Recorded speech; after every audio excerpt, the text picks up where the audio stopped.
राधे राधे दोस्तों, जय श्री कृष्णा। दोस्तों, आज की वीडियो में हम गीता का ज्ञान जो भगवान श्री कृष्ण ने कुरुक्षेत्र में अर्जुन को दिया था, उसी के कुछ अनमोल विचार हैं वो आपके साथ मैं शेयर करने जा रही हूँ, जिससे कि आपकी ज़िंदगी बदल सकती है। तो चलिए शुरुआत कर लेते हैं। आप वीडियो में लास्ट तक बने रहना। आपको यह जानकारी थोड़ी सी भी पसंद आती है तो लाइक करके चैनल को सब्सक्राइब कर लेना, जिससे कि आपकी ज़िंदगी भी है वो बदल सकती है। आप भी गीता के ज्ञान के अनुसार अगर चलते हैं, अपने जीवन में आगे बढ़ते हैं, तो आपकी ज़िंदगी भी है वो बदल सकती है। तो चलिए जानते हैं। सबसे पहली बात है, कोई कुछ भी कहे बस अपने आप को शांत रखना चाहिए, क्योंकि सूरज कितना भी तेज क्यों न हो, समुंदर को कभी नहीं सुखा सकता है।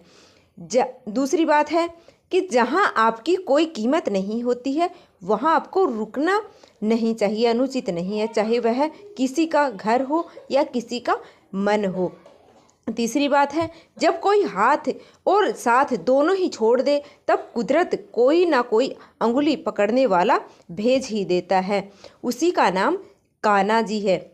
नंबर 4 है कि जो मन को नियंत्रित नहीं करते हैं उनके लिए वह शत्रु के समान कार्य करता है, इसलिए आपको मन पर नियंत्रित जरूर से रखना चाहिए। नंबर 5 है, हे अर्जुन, व्यक्ति जो चाहे बन सकता है यदि वह विश्वास के साथ इच्छित वस्तु पर लगातार चिंतन करे।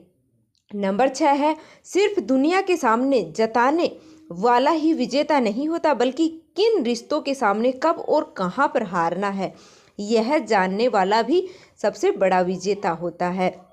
नंबर 7 है, जो लोग बुद्धि को छोड़कर भावनाओं में बह जाते हैं उन्हें हर कोई मूर्ख बना सकता है। नंबर 8 है, जो लोग बुद्धि को छोड़कर भावनाओं में बह जाते हैं उन्हें हर कोई मूर्ख बना सकता है। नंबर 9 है, वक्त से पहले मिली चीज़ें अपना मूल्य खो देती हैं और वक्त के बाद मिली चीज़ें अपना महत्व। नंबर 10 है, मनुष्य को अपने कर्मों के संभावित परिणामों से प्राप्त होने वाली विजय या पराजय, लाभ या हानि, प्रसन्नता या दुख इत्यादि के बारे में सोच करके चिंता से ग्रसित नहीं होना चाहिए। नंबर 11 है, आत्मा पुराने शरीर को वैसे ही छोड़ देती है जैसे मनुष्य पुराने कपड़ों को उतार करके नए कपड़ों को धारण कर लेता है। नंबर 12 है, जैसे जल में तैरती नाव को तूफान उसे अपने लक्ष्य से दूर ले जाता है, वैसे ही इंद्रिय सुख मनुष्य को गलत रास्ते की ओर ले जाता है। नंबर 13 है, आपका विश्वास एक पर्वत को भी खिसका सकता है, लेकिन आपके मन का संदेह दूसरा पर्वत है वो खड़ा कर सकता है। नंबर 14 है, हमारा खुद पर विश्वास होना बहुत ही ज़रूरी है, क्योंकि हम अपने रास्ते पर खुद ही चलते हैं। नंबर 15 है, वक्त कभी भी एक जैसा नहीं रहता है, उन्हें रोना भी पड़ता है जो बेवजह दूसरों को रुलाते हैं। नंबर 16 है, अपनी इच्छा शक्ति के माध्यम से अपने आप को नई आकृति प्रदान करें, कभी भी स्वयं को अपनी आत्म इच्छा से अपमानित नहीं करना चाहिए। इच्छा एकमात्र स्वयं का मित्र होता है और इच्छा ही एकमात्र स्वयं का शत्रु होता है।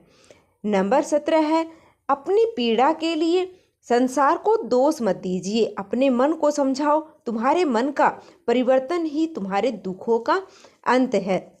नंबर 18 है, खुद को कमज़ोर कभी भी नहीं समझना चाहिए, अगर आप गिरते हो तो उठने का प्रयास करो, लड़ो पूरी निष्ठा से अपना कर्तव्य कर्म धर्म करो और बाकी सब भगवान पर छोड़ दो। नंबर 20 है, हो सकता है हर दिन अच्छा ना हो, लेकिन हर दिन में कुछ ना कुछ अच्छा जरूर होता है।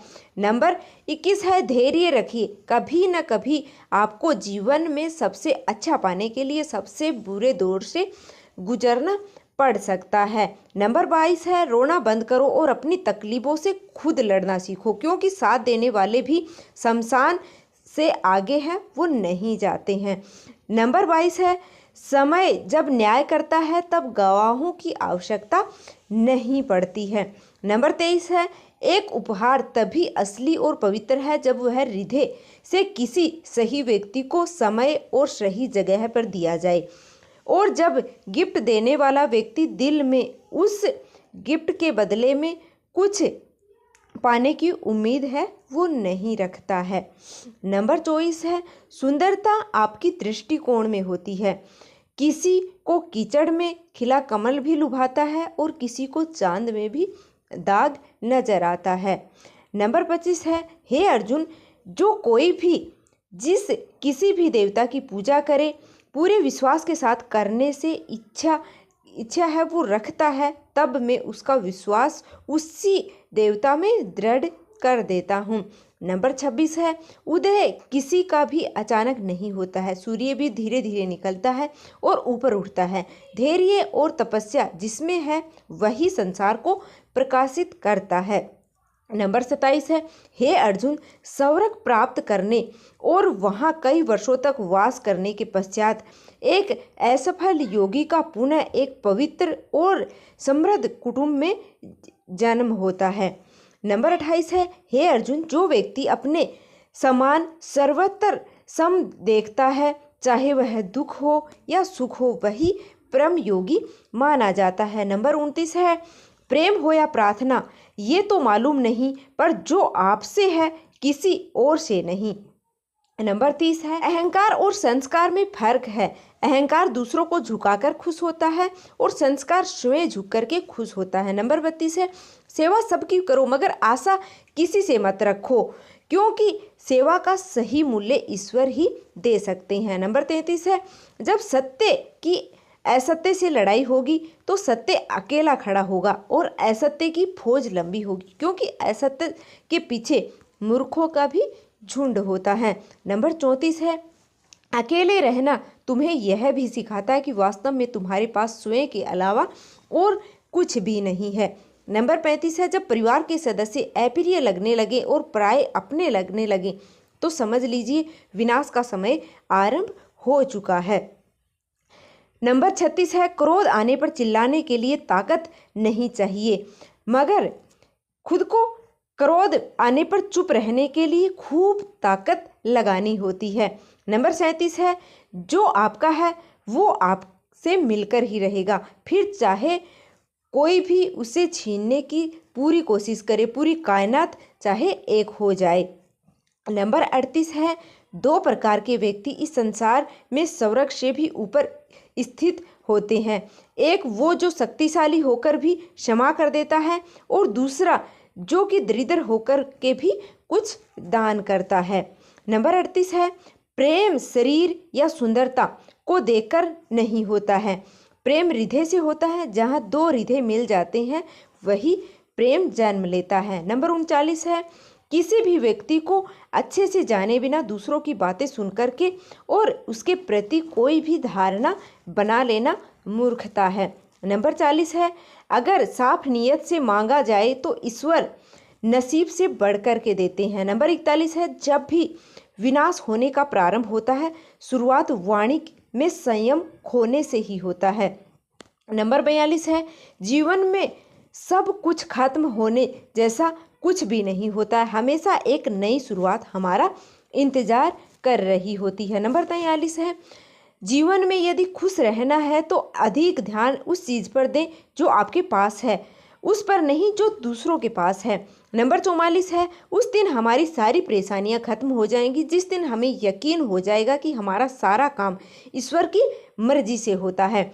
नंबर 44 है विपत्ति में धैर्य, वैभव में दया और संकट में सहनशीलता ही श्रेष्ठ व्यक्तियों के लक्षण हैं। नंबर 45 है जो व्यक्ति स्पष्ट और सीधी बात करता है उसकी वाणी कठोर जरूर होती है लेकिन वह कभी किसी के साथ छल नहीं करता है। नंबर 46 है जो अच्छा लगे उसे ग्रहण करो, जो बुरा लगे उसका त्याग करना चाहिए, फिर चाहे वह विचार हो, कर्म हो या फिर मनुष्य हो। नंबर 47 है बुराई बड़ी हो या छोटी हमेशा विनाश का कारण बनती है, क्योंकि नाव में छेद छोटा हो या बड़ा नाव को डुबो ही देता है। नंबर 49 परिवार और समाज दोनों ही बर्बाद होने लगते हैं जब समझदार मौन और नासमझ बोलने लगते हैं। नंबर 50 है आप वापस नहीं जा सकते और शुरुआत को नहीं बदल सकते, लेकिन आप जहां हैं वहीं से शुरू कर सकते हैं और अंत को अवश्य ही बदल सकते हैं।